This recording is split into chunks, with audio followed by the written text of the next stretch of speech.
afite kandi icyitwa African Cooperation for Decision Maker Courses cyangwa se mu gufata imyanzuro, akaba yarayihawe mu mwaka wa 2016 mu Misiri.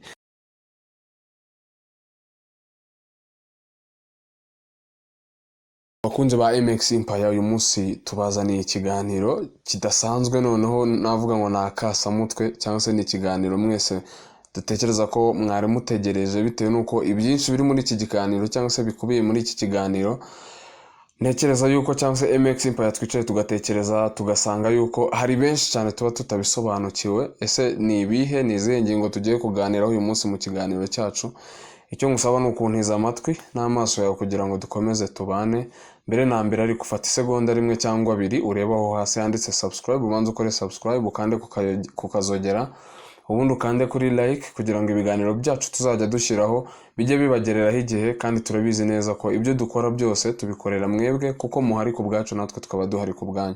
Uyu munsi wa none tugiye kuganira rero ku kintu cyiza cyane dutekereza yuko kiri buze kudufasha ndetse namwe kikaza kubagirira umumaro bitewe n'ubumenyi bwinshi cyane burimo. Hari byinshi mutari muzi, hari byinshi mutari musobanukiwe, hari amakuru menshi cyane mutari mufite ku bijyanye n'ingingo uyu munsi rero turi buze kugarukaho. Uyu munsi tugiye kugaruka ku ngingo irebana n'inzego z'umutekano, by'umwihariko hano mu Rwanda iwacu. Nyine turagaruka byinshi cyane nyine tutari dusobanukiwe, tutazi imikorere y'inzego z'umutekano zacu hano mu Rwanda. Se ni bande baziyoboye by'umwihariko, ariko ntago turi bujye mu gice cya polisi cyangwa se cya RCS, urwego rushinzwe igororaho ya. Uyu munsi turaza kujya noneho ku gice cya benshi tuzi ko ari abantu batinyitse cyane muri iki gihugu cyangwa se bubahwa. Ni igice turibuze ku rwego rushinzwe umutekano ariko mu bya gisirikare. Uyu munsi hano turaganira ku bayobozi bakuru mu nzego za Minisiteri y'Ingabo ya hano mu Rwanda, Minadef, niba mujya mubyumva cyangwa se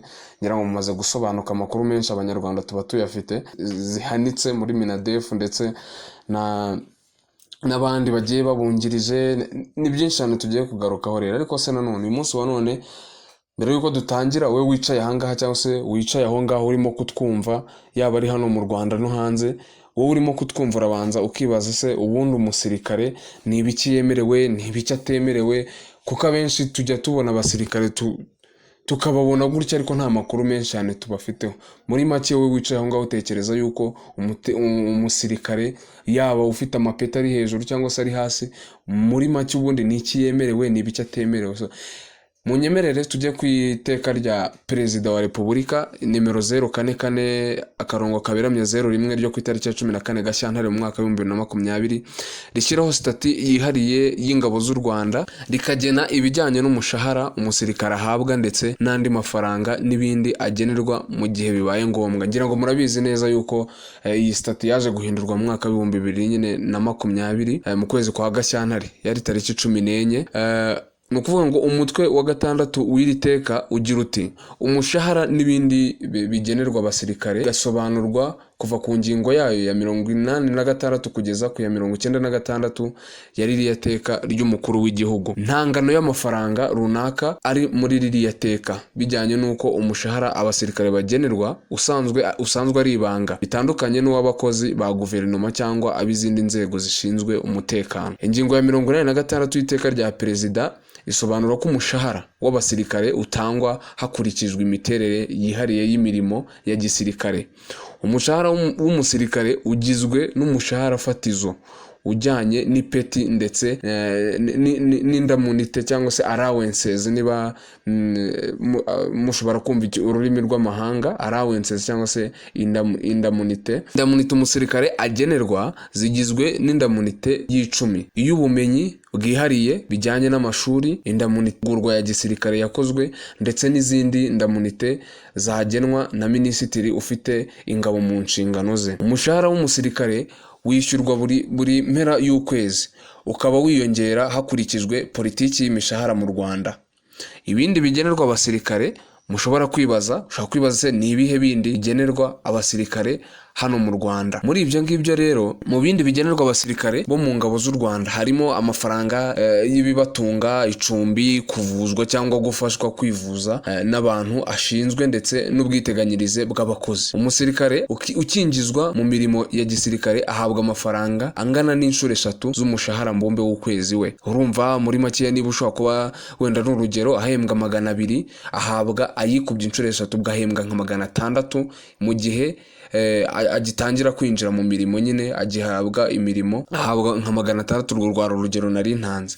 Noneho kubijyanye n'amafaranga y'imperekeza, iteka rya perezida mu ngingo yaryo ya 92 riteganya ko sous-officier muto cyangwa umusirikare muto ahabwa imperekeza ingana n'amezi 28 y'umushahara mbumbe yari agezeho. Ibyo bikorwa cyangwa se biherekezwa iyo arangije amasezerano y'umurimo n'iyo akuwe mu kazi. Sous-officier muto cyangwa umusirikare muto urangije amasezerano y'umurimo agira kandi uburenganzira ku kigega cyunganira abasirikare gicungwa na Minisiteri y'Ingabo. Kubijyanye n'amafaranga yo kujya mu kiruhuko cy'izabukuru, iteka riteganya ko umusirikare ugiye mu kiruhuko cy'izabukuru ahabwa amafaranga yagenewe abajya mu kiruhuko cy'izabukuru nabwo angana n'amezi 28 y'umushahara mbumbe yaragezeho. Umusirikare uri mu kiruhuko cy'izabukuru agira uburenganzira ku kigega cy'ingwate, ku mwenda hamwe na pansiyo y'inyongera cungwa na Minisiteri. Amafaranga yo kuyagira iyo umusirikare apfuye ari mu bikorwa bya gisirikare cyangwa mu mirimo, umuryango we ugenerwa amafaranga yo kuyagira angana na 3/4 by'amafaranga ahabwa abarangije amasezerano y'akazi cyangwa abagiye mu kiruhuko cy'izabukuru bitewe n'icyiciro umusirikare wapfuye yararimo. Umuryango w'umusirikare upfuye azize urundi rupfu ariko tagizemo uruhare akiri mu mirimo ye ugenerwa amafaranga yo kuyagira angana na 1/2 cy'amafaranga ahabwa abarangije amasezerano cyangwa abagiye mu kiruhuko cy'izabukuru bitewe n'icyiciro umusirikare wapfuye yararimo. Haseguriwe ibiteganyijwe mu gika cya mbere n'icya kabiri by'iyi ngingo. Iyo umusirikare apfuye yari yarujuje ibisabwa kugira ngo ajye mu kiruhuko cy'izabukuru, ikiruhuko cy'izabukuru cy'imburagihe cyangwa igihe cy'amasezerano ye cyarangiye ariko akagumishwa mu kazi, umuryango we ubona amafaranga y'impozamarira angana n'ahabwa ugiye mu kiruhuko cy'izabukuru cyangwa urangije amasezerano. Amafaranga y'ishyingura n'impozamarira. Amafaranga y'ishyingura n'impozamarira akoreshwa mu bikorwa byo gushyingura umusirikare wapfuye. Amafaranga y'ishyingura n'ay'impozamarira atangwa n'ubuyobozi bwa RDF bufitiye ububasha, agahabwa abazungura ba nyakwigendera bemewe n'amategeko. Amafaranga y'ishyingura atangwa mbere y'imihango y'ishyingura. Minisitiri w'Ingabo ari we ugena ingano y'amafaranga y'ishyingura. Amafaranga y'impozamarira angana n'inshuro 6 z'umushahara mbumbe umusirikare yaragezeho utavanwaho umusoro kandi atangirwa rimwe. N'ibyo rero nibyongera ngo tumaze gusobanukirwa noneho ese umusirikare ni ibiki yemerewe ni ibiki atemerewe.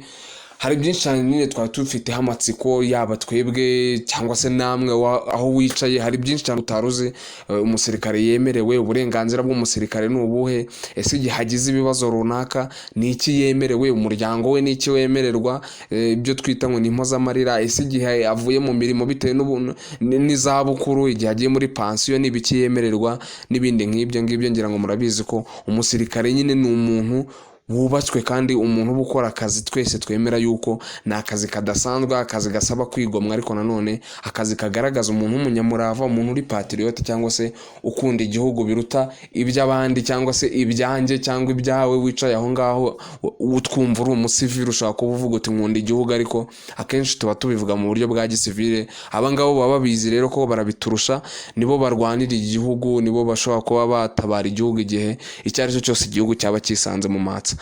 Reka noneho twikomereza ku kindi gice cy'ikiganiro cyacu. Cyari igice cyiza kugaruka kuri bamwe mu bajenerali cyangwa se abayobozi bakuru muri Minadef bafite inshingano zikomeye cyane muri kino gihugu, muri RDF mu gisirikare cy'u Rwanda. Nyine turaza kugaruka kuri aba bantu basa nkaho bafite amapeti ahanitse cyangwa se abo twita ngo ni abayobozi birenga mu ngabo z'u Rwanda. Muri abo ngabo munyemerere dutangirire ku wa mbere yitwa Mubaraka Muganga, akaba ari General Mubaraka Muganga, akaba ari Chief of Defense Staff, umugaba mukuru w'ingabo.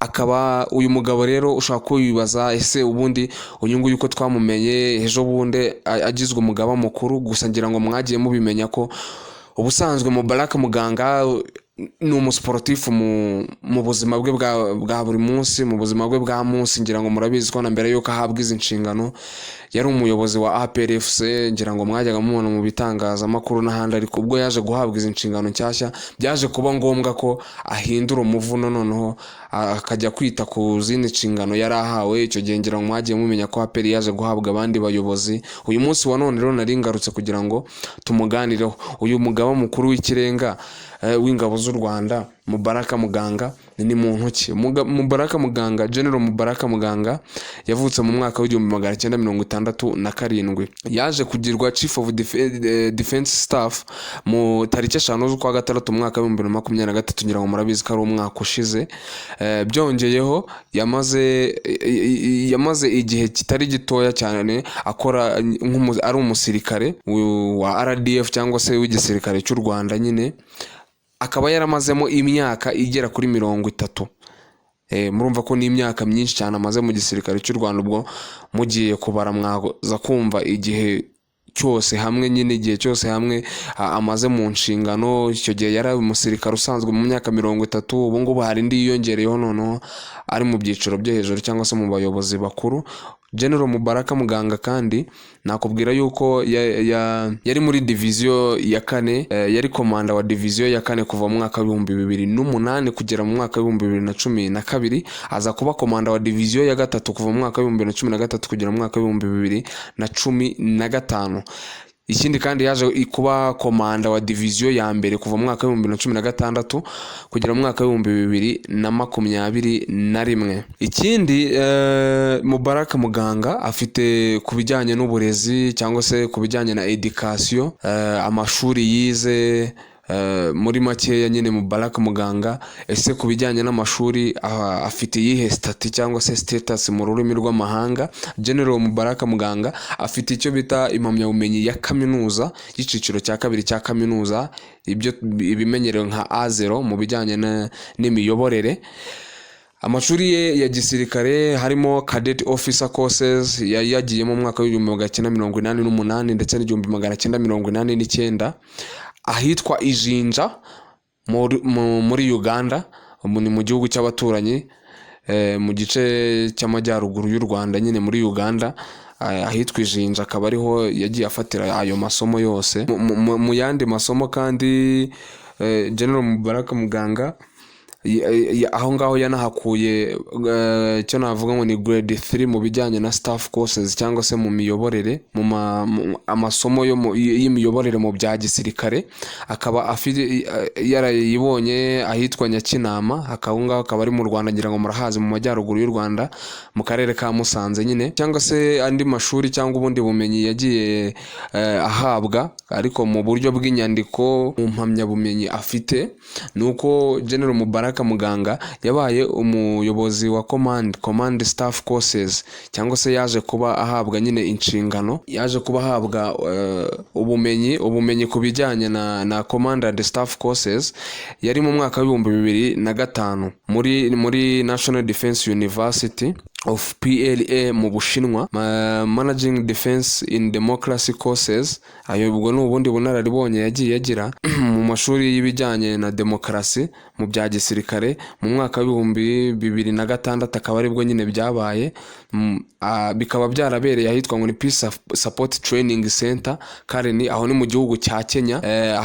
Afite kandi nanone cyitwa International Peace Support Operations, cyangwa se muri bariya bajya gushyigikira ibikorwa byo kugarura amahoro mu bihugu bigiye bitandukanye cyane. Bari afite n'indi mpamyabumenyi yo kuba ari Senior Mission Leaders, senior mission leader, ubwo numva ni ba bayobozi nyine bayobora amamisiyo, akaba bifiteho nabyo impamyabumenyi yayibonye mu mwaka w'ibihumbi 2007 ahitwa Peace Support Training Center nanone ni muri Kenya. Akaba afite icyo bita International Symposium Courses mu mwaka w'ibihumbi 2007, akaba aribwo yayihawe muri kaminuza y'Ubushinwa. Afite kandi nanone ibyitwa African Strategy Courses mu mwaka w'ibihumbi 2008, akaba yarabiherewe ahitwa Nazel Higher Military Academy, aho ngaho akaba mu Misiri, i Cairo mu Misiri nyine. Izindi mpamyabumenyi afite iyitwa Leadership Sciences and Strategic Management, yayibonye mu mwaka w'ibihumbi 2012. Akaba kandi akaba yarayihawe mu mwaka nyine w'ibihumbi 2012 ahitwa muri Tsinghua University mu Bushinwa. Afite kandi icyitwa African Cooperation for Decision Maker Courses, cyangwa se mu gufata imyanzuro, akaba yarayihawe mu mwaka w'ibihumbi 2016 mu Misiri. General Mubaraka Muganga rero akaba afite zimwe muri award cyangwa se bimwe mu bihembo yagiye ahabwa mu bya gisirikare. Akaba yaragiye abona icyo twakwita ngo ni National Liberation Medal, cyangwa se imidari ijyanye no kwibohora nyine, Against Genocide Medal. Akaba afite nanone Campaign Against Genocide Medal, ni umudari kuko ngira ngo murabizi yuko ni umwe mu barwanya urugamba rwo guhagarika jenoside yakorewe abatutsi mu mwaka w'1994 hano mu Rwanda. Ikindi afite nyine mu yindi midari afite uwitwa ngo ni Foreign Campaign Medal. Akaba afite nanone uwitwa Presidential Inauguration Medal. Akaba afite nanone uwitwa Combat Action Ribbon ndetse na Combat Service Ribbon, ndetse n'undi witwa Community Service Ribbon. Uwo rero twari turi kuvugaho ni General Mubaraka Muganga. Muri bikeya dushobora kuba twamumenyaho nyine mu magambo makeya, muri bike twari dufite kuza kumenya kuri uyu umugabo udasanzwe cyane, umugabo ufite tactique nyinshi cyane mu bijyanye n'urugamba, ufite ubunararibonye. Ngira ngo nkuko tumaze kubigarukaho hejuru, twagiye tubona imidari yagiye atwara, amwe mu masomo yagiye ahabwa no mu makaminuza agiye akomeye cyane. Ni ibintu rero twavuga ngo umwanya ariho, cyangwa se icyizere yagiriwe n'umukuru w'igihugu kugira ngo abe muri uwo mwanya, ni ibintu akwiriye cyane ko ahahise cyangwa se kahise ke harerekana yuko nyine byose arabikwiriye. Afite experience, ni byinshi cyane afite nyine gusangiza n'abandi bashobora kuzamusimbura, ariko byari byiza ko nyine byari byiza se nyine, cyangwa se ni iby'agaciro kuba nanone yarahawe uwo mwanya, cyangwa se yaragiriwe ayo mahirwe kugira ngo agerirwe icyo cyizere nyine aze kuba ari uyu munsi wa none ufite ingabo mu nshingano. Ikindi munyemerere tugaruke ku wundi, uwo twari tugiye kuvugaho wundi nawe ni umwe mu bayobozi bakuru cyane mu gisirikare cy'u Rwanda, bamwita Major General Vincent Nyakarundi, cyangwa se Vincent Nyakarundi, uko wamwita kose nyine, ngira ngo mu Kinyarwanda nibwo bivugitse neza. Major General Vincent Nyakarundi akaba ari Army Chief of Staff, akaba ari umugaba mukuru wa gisirikare, cyangwa niba ariko nabivuga umugaba mukuru wa gisirikare. Major General Vincent Nyakarundi niwe current Army Chief of Staff, cyangwa se abo bita ngo ni ACOS mu magambo ahinnye mu gisirikare cy'u Rwanda, aricyo RDF. Byongeyeho kandi uyu mugabo yamaze igihe mu bijyanye n'ubutasi, cyangwa se ibyo twita ngo ni Defense Intelligence HDI, kuva mu mwaka wa 2019 kugera mu 2023. Akaba yarabaye umudiplomate mu gihe cy'imyaka irenga 10 muri Leta Zunze Ubumwe za Amerika. Uyu rero nyine Major General Vincent Nyakarundi akaba iyo myaka 10 yose yarabaye umudiplomate muri Leta Zunze Ubumwe za Amerika nyine nkuko nari maze kubibabwira. Akaba yarahabaye nyine nk'umudiplomate ariko mu bya gisirikare i Washington DC, ndetse nkuko ari Defense and Military Advisor muri misiyo y'igihe kirekire u Rwanda rwari rufite muri United Nations, cyangwa se muri Loni nkuko benshi tuyizi i New York. Mu biro ngira ngo murabizi New York niho hari icyicaro gikuru cya Loni. Ngira uyu mugabo nyine nawe yari military advisor muri misiyo y'igihe kirekire u Rwanda rwari rufite, rwari rwarihaye.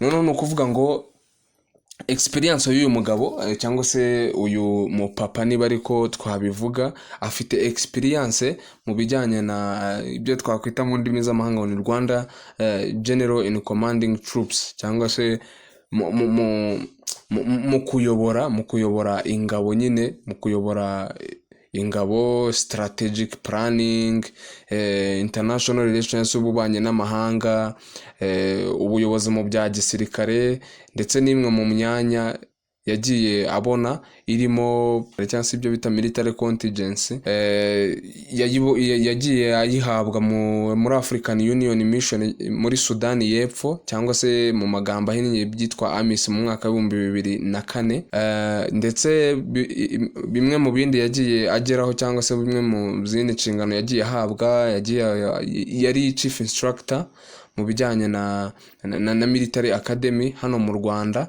akaba ari we umwe mu batangaga amategeko cyangwa mu bagenanga amategeko aho ngaho muri iki gisirikare nyine cyo mu Rwanda, ariko mu bijyanye ishuri muri academy za gisirikare hano mu Rwanda.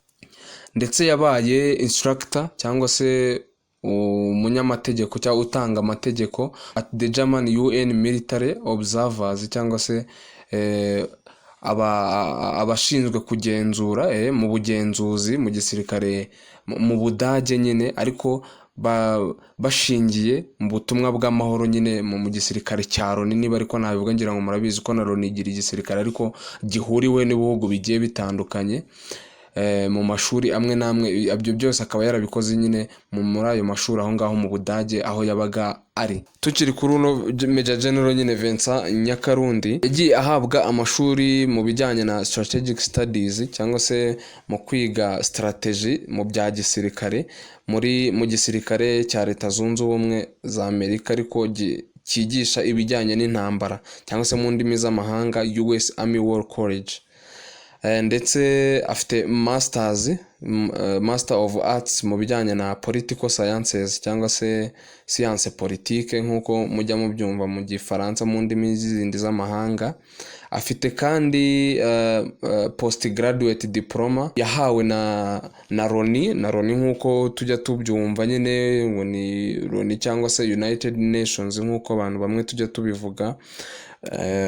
Ndetse akaba yaraherewe ahitwa muri Ireland University, aho ni muri Leta Zunze Ubumwe za Amerika. Ku bindi twakongeraho kuri uyu mugabo nyine, umugabo w'umunyabigwi cyane, Major General Vincent Nyakarundi, yagraduatinze mu gisirikare cya Ghana, cyangwa se ni Ghana Armed Forces Command and Staff College, ndetse ahakura impamyabumenyi y'ikiciro cya 3 cya kaminuza. Ikindi mu bijyanye n'imiyoborere cyangwa se ubuyobozi nyine, imiyoborere, naho yahakuye impamyabumenyi aho ngaho muri Ghana, muri icyo gihugu n'ubundi cya Ghana, ibyitwa ngo ni ahitwa ngo ni Ghana Institute of Management and Public Administration. Munyemerere turi gusoza babwire ko uyu mugabo Major General Vincent Nyakarundi, tugiye ku bijyanye n'umuryango cyangwa se n'ubuzima bwe butari privé, donc ni iby'umuryango, ubuzima bwe bw'umuryango bisanzwe,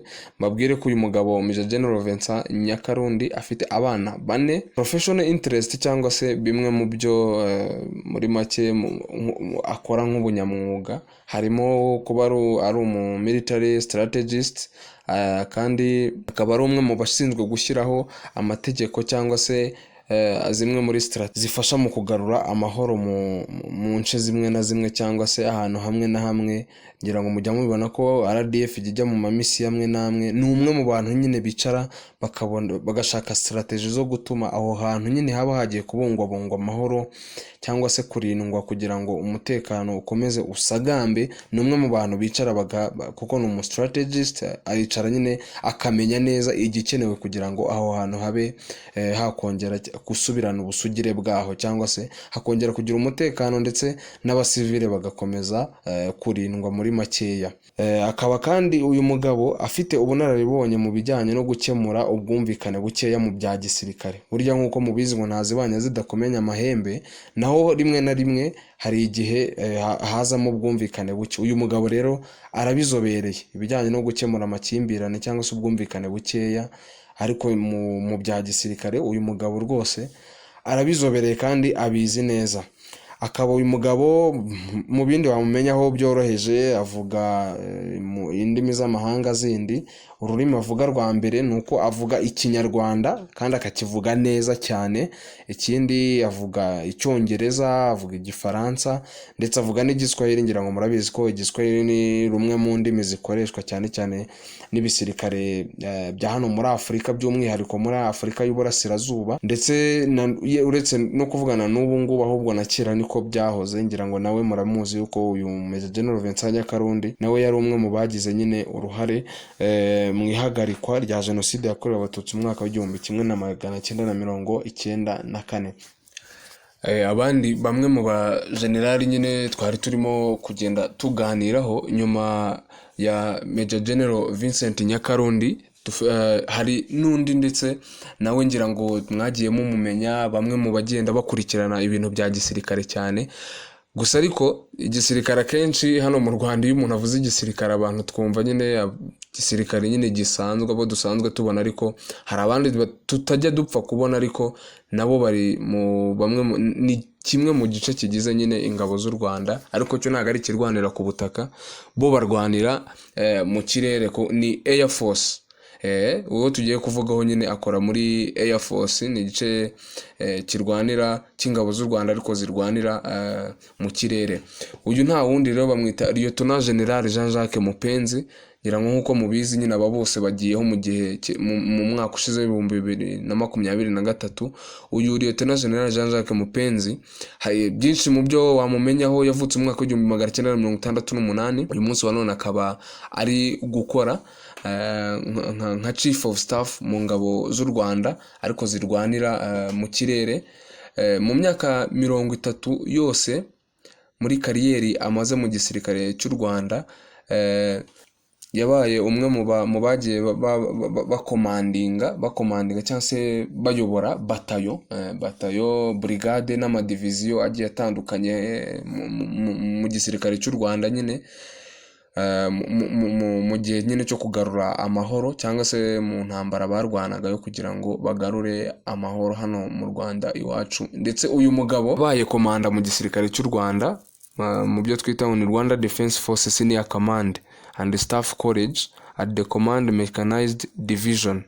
Yabaye umwe mu bayobozi nyine bakomeye cyane mu gisirikare cy'u Rwanda, ariko mu gisata cy'abayobozi n'ubundi, mu gisata cyigisha, ni ishuri ryigisha n'ubundi abayobozi bakuru na ba komando mu gisirikare cy'u Rwanda. Uyu mugabo kandi generali yatendinze cyangwa se yagize uruhare mu kwiga amashuri mu bya gisirikare, yaba hano mu Rwanda, muri Afurika ndetse no hanze yayo, bitewe n'uko uyu mugabo yabaye umwe mu bigiye cyangwa se mu bahawe amashuri cyangwa se amasomo mu bahawe amasomo mu bya gisirikare muri Defense College yitwa ni Karen mu gihugu cya Kenya. Akaba kandi yaranarangirije mu ishuri rya Staff College ariko mu gihugu cy'Ubwongereza. Noneho urumva ko ni hanze ya Afurika. Ikindi akaba nanone yarahawe impamyabumenyi cyangwa se yarasoreje amashuri mu bya gisirikare mu bijyanye na Staff College muri Nigeria ndetse na Army High Command mu Bushinwa, Command Courses mu Bushinwa nyine. Ngira ngo murumva ko ni umuntu udasanzwe, nawe n'umwe mu bagabo bafite izina rikomeye cyane hano mu gisirikare cy'u Rwanda. Lieutenant General Mupenzi, icyo wamenya ku bijyanye n'uburezi cyangwa se amashuri yize, uyu mugabo afite impamyabumenyi y'igiciro cya 3 cyangwa se Masters mu bijyanye na Defense Studies and International Studies muri kaminuza yitwa ngo ni King's College i Londres mu gihugu cy'Ubwongereza, ndetse namwe mu makaminuza mu gihugu cya Kenya nyine mu murwa mukuru i Nairobi. Ndetse afite icyiciro cya 2 cya kaminuza mu bijyanye n'imiyoborere cyangwa se ibyo bita ngo ni Public Administration. Uyu mugabo kandi yakozeho nk'umwe mu bakomanda bayoboye batayo zakoraga ahitwa i Darfur, cyangwa se mu magambo y'impine ngo ni AMIS, ndetse akaba yari sector commander muri UNAMIS cyangwa se uyu mujenerali. Nanone ikindi mushobora kuba mwamumenyaho nuko yabaye umwe mu bagize uruhare cyangwa se abatendinze abagize uruhare mu twavuga cya nyuma wenda cyangwa se ibyo bimwe mu byo twagarukaho turi gusoza ni uko uyu Liyetona General Jean Jacques Mupenzi ni umwe n'ubundi nawe nk'abandi bantu bose cyangwa se nk'abandi baturage bose nk'umuntu nyine nawe afite ubundi buzima bwe bwo ku ruhande turetse ibyo ngibyo bya gisirikare. Uyu mugabo nyine nawe afite urugo arubatse, bimwe mu byo akunda ni gukora ka jogging cyangwa se kwirukanka ndetse no gusoma ibitabo bifite aho bihuriye n'ubundi n'ibya gisirikare. Ngira ngo murumva ko afite ubumenyi bwinshi cyane, by'umwihariko ni umwe mu bakuriye ni chief of staff w'ingabo ariko mu gice cy'ingabo z'u Rwanda ariko kirwanira mu kirere. Urumva ko ni umuntu rero udasanzwe. Undi twagarukaho ni uwitwa Major General Dr. Ephraim Rurangwa. Uyu nguyu akaba ari Chief of Staff and Medical Health Service. Ngira ngo murabizi yuko nyine igisirikare icyo ari cyo cyose, inzego z'umutekano izo ari zose ziba zifite bamwe mu bo twakwita nyine ngo ni Medical Health Service Staff. Uyu mugabo rero nyine ni Chief of Staff muri Medical Health Services mu ngabo z'u Rwanda. Icyo gice nyine kibijyanye n'ubuvuzi mu ngabo z'u Rwanda abifitemo ubunararibonye. Ikindi ni umuganga, ni bimwe mu byo yize, ntekereza yuko nyine abifitemo ubunararibonye. Undi mu bo twagarukaho mu nyemerere dusoreze ku witwa Major General Retired Ambassador Frank Mugambage. Uyu mugabo ni umwe mu bagabo bakomeye cyane muri iki gihugu cyacu cy'u Rwanda kandi mwifuza kumenyaho byinshi mu buzima bwe cyangwa se muri kariyeri ye. Uyu mugabo akaba ari we ni Chief of Staff mu bo twita Reserve Force cyangwa se ababa batakiri mu nshingano, baba barasoje inshingano bitewe n'izabukuru. Uyu rero Major General Retired Ambassador Frank Mugambage akaba ari Acting Reserve Force Chief of Staff. Ni acting muri make, ntago aramugirwa ahubwo ni acting, niwe usa nkaho ari muri uwo mwanya, akaba nyine ari we uyoboye Reserve Force mu gihugu cyacu cy'u Rwanda by'agateganyo, ariko nk'uko iyi titire nyine ibivuga, nk'uko iyo titire ye nyine ibivuga. Major General Retired Ambassador Frank Mugambage niwe nyine acting cyangwa se niwe by'agateganyo uyoboye iyo Reserve Force Chief of Staff.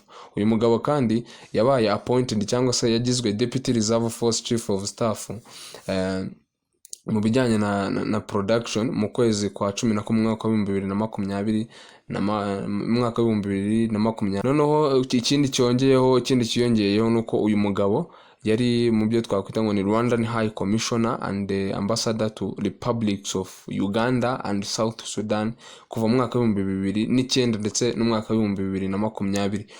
Yabaye ambasaderi w'u Rwanda mu gihugu cya Uganda ndetse na Sudani y'Amajyepfo kuva mu mwaka wa 2009 kugera mu mwaka wa 2020. Urumva ko na ahantu yamaze igihe kirekire cyane, imyaka ijya gusaga hafi 10.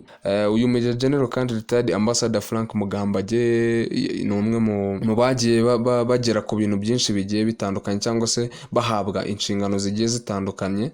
Muri izo ngizo cyangwa se mu byo yagiye ageraho mu buzima bwe cyangwa zimwe mu nshingano yagiye ahabwa, harimo ya mbere nuko twavuga ko yabaye umwe mu bagize inteko ishinga amategeko ahagarariye igisirikare cy'u Rwanda cyangwa se ibyo twita ngo ni J5 ndetse na military spokesperson. Akaba yarabaye umuvugizi w'igisirikare cy'u Rwanda kuva mu mwaka wa 1994 kugera mu mwaka wa 1995. Urumva na ahantu atatinze cyane kuko yahamaze igihe cy'umwaka umwe.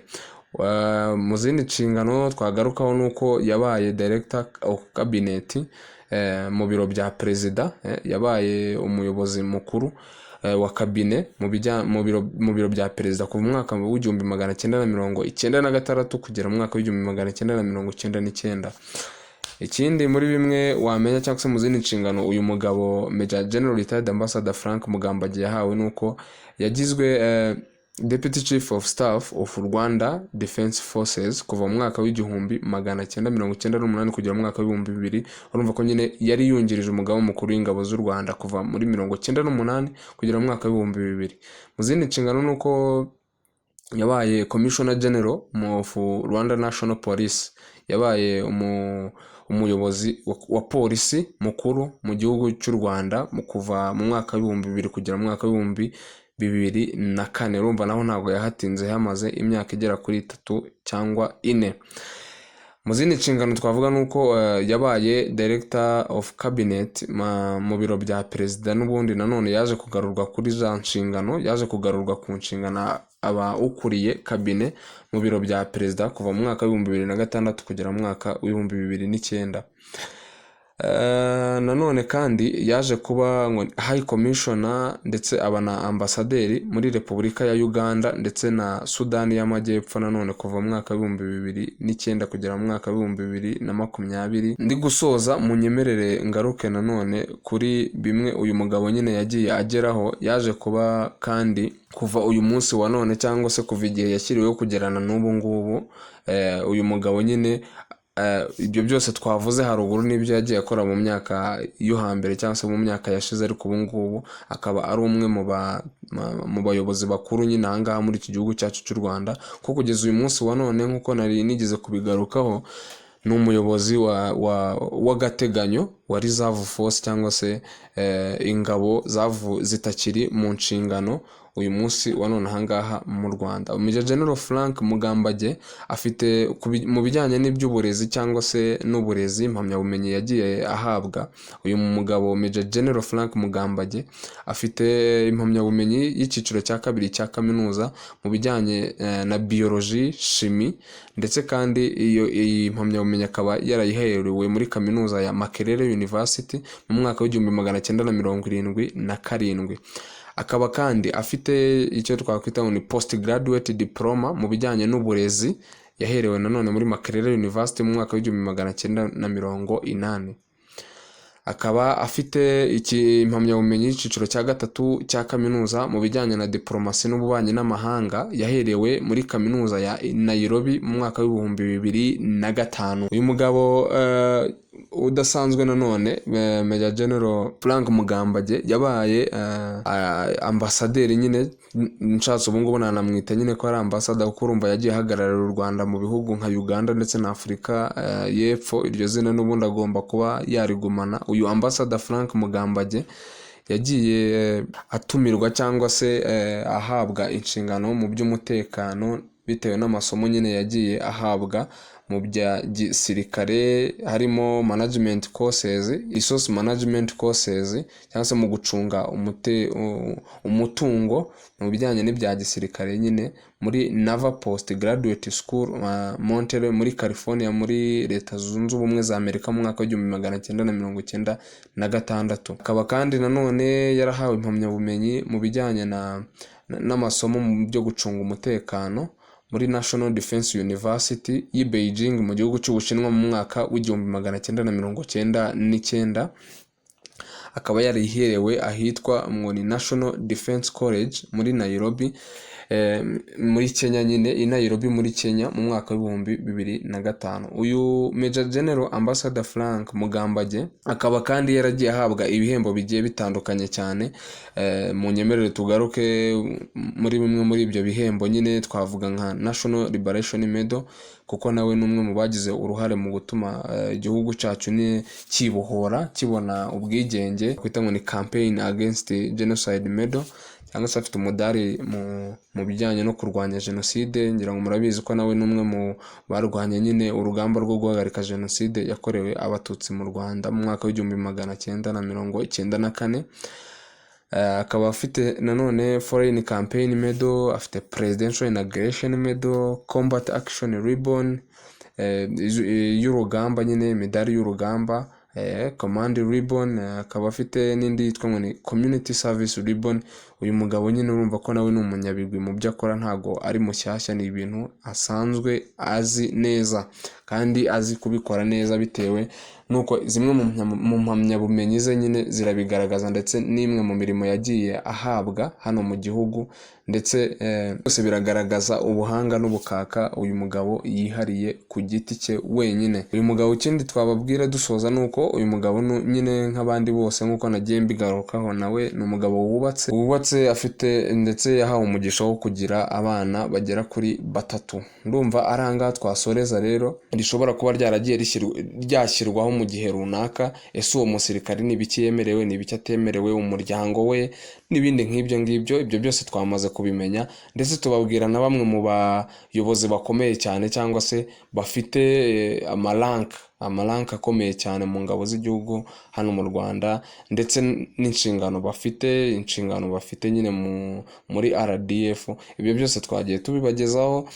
Ndizera yuko kandi tubashije kugira amakuru amwe namwe tugenda tumenya, kuko hari byinshi cyane tutari tuzi, ariko uyu munsi wa none cyangwa se aka kanya umaze kumva iki kiganiro twakugejejeho, ukaba ubashije kugira bimwe wiyunguraho. Uyu munsi rero icyo tugusaba ni uko wibuka ko nyine tuba twakoze kugira ngo bize kubageraho, ndetse muduhereze n'inyunganizi zanyu cyangwa se uko mubyumva twajya dukoramo, kugira ngo ibintu byose tubahereza bikomeze kuba bitamusana. Niyo mpamvu uyu munsi wa none nkubwira ngo nahangaha dusoreje, ariko ntiwibagirwe gukora subscribe, ukande kukazogera, nurangiza ukande no kugikumwe, kugira ngo amakuru yacu ajya kugereraho buri gihe uko tugize icyo twunguka cyangwa se uko tugize ubumenyi tubona yuko mukwiriye cyangwa se dukwiriye kubasangiza, mukwiriye kumenya, kugira ngo byose bijye bikugereraho ntugacikwe, ntaba ari njye cyangwa wowe usigara inyuma.